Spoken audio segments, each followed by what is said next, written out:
Και το time out, το οπτικό time out, επανέρχονται οι μετασφαλίσεις των δύο ομάδων στο πάρκε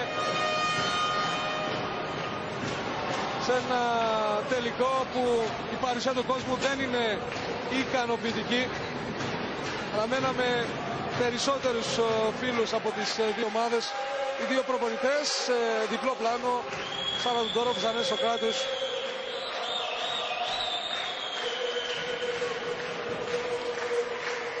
Μια μικρή διακοπή με την Ευελίνα Σβετάνοβα με τον κύριο Θοβής.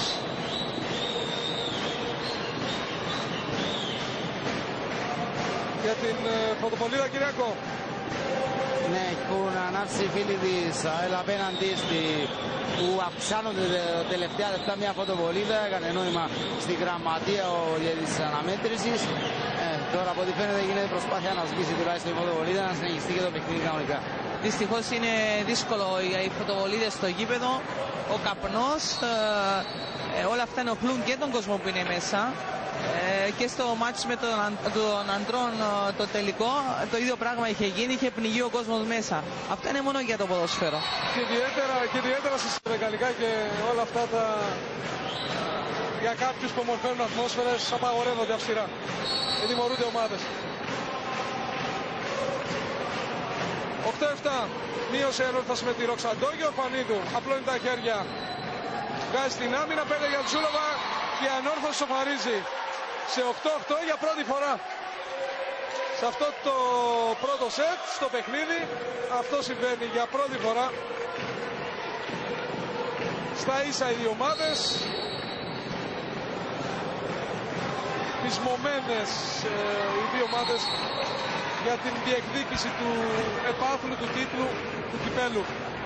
Νομίζω ότι μέχρι στιγμής οι περισσότεροι πόντοι που έχουν κερδιθεί και από τις δύο ομάδες είναι από υποδοχή. Πολύ δύσκολο σέρβις και οι δύο ομάδες πιέζουν. Η ΑΕΛ είχε συνεχώς το προβάδισμα, έφτασε μέχρι και τους 4 πόντους, δεν το κράτησε όμως για πολλή ώρα.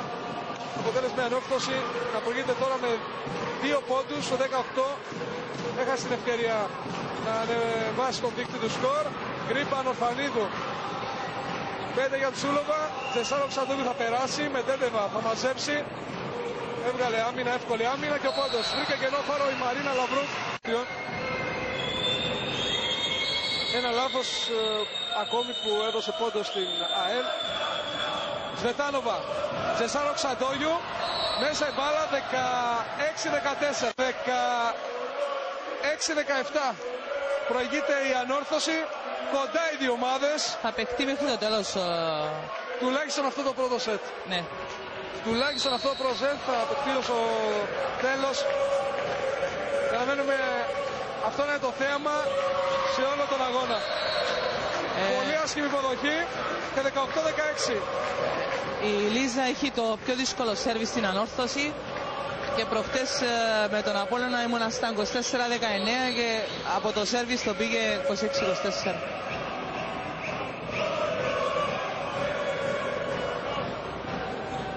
Με όπλο το σερβίς της Λίζας Ριαλάς, ένα πολύ καλό μπλοκ ενεργητικό.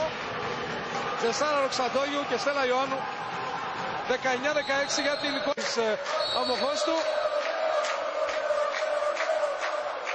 Μιροσλάβα Γκρίπαν με floating service. Σβετάνοβα, Λίζα Ριαλά, Μαρία Χαρλάμπους πρόλαβε.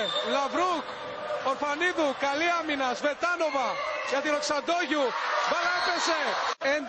11-2 το σκορ.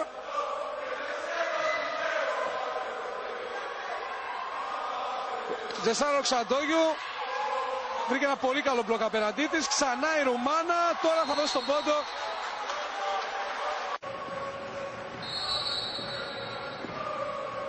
Εκεί κυμαίνεται η διαφορά. Εδώ και λίγη ώρα στους 2 με 3 πόντους. Ροξαντόγιου, φοβερό άρθωση. Είναι από τις εντυπωσιακές περιπτώσεις φάσεις. Βλέπουμε ξανά πως ανέβηκε η μπάλα, ήρθε από πίσω με πολύ δύναμη ο Ροξαντόγιου. Πρώην καλύτερα της παιχνίδια. Τζεσάλο Ξαντόγιου. Λαμπρούκ. Άσχημη υποδοχή και 23-21. Τι σερί είναι αυτό για την Ανόρθωση.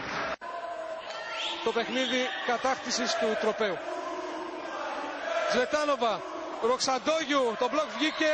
Δεν ήταν ικανό όμως να σταματήσει το καρφί της Ροξαντόγιου. 3-2.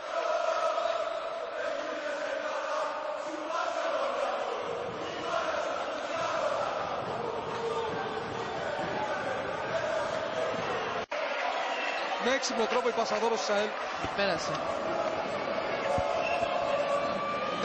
17 προηγείται η Κράσμπουργκ και Ντανό η ΑΕΛ.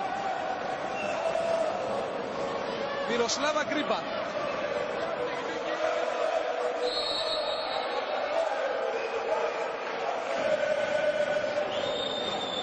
Οι Ουκρανοί έτοιμοι σε τζάμικ σερβίς. Σβετάνοβα από το κέντρο Ροξαντόγιου. 18. Πάλι βλέπουμε τη διαφορά των 2 πόντων. Νομίζω ότι θα πάει μέχρι το τέλος και αυτό. Έτσι με κοντά η διαφορά. Θα το παλέψουν οι δύο ομάδες.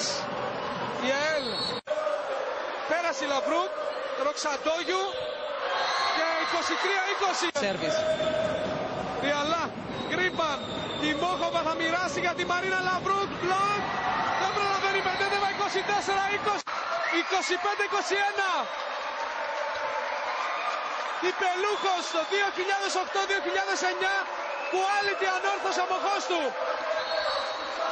Δίκαια η ομάδα της Αμοχώστου πανηγυρίζει τον τίτλο. Ναι, σίγουρα δίκαια. Ειδικά στο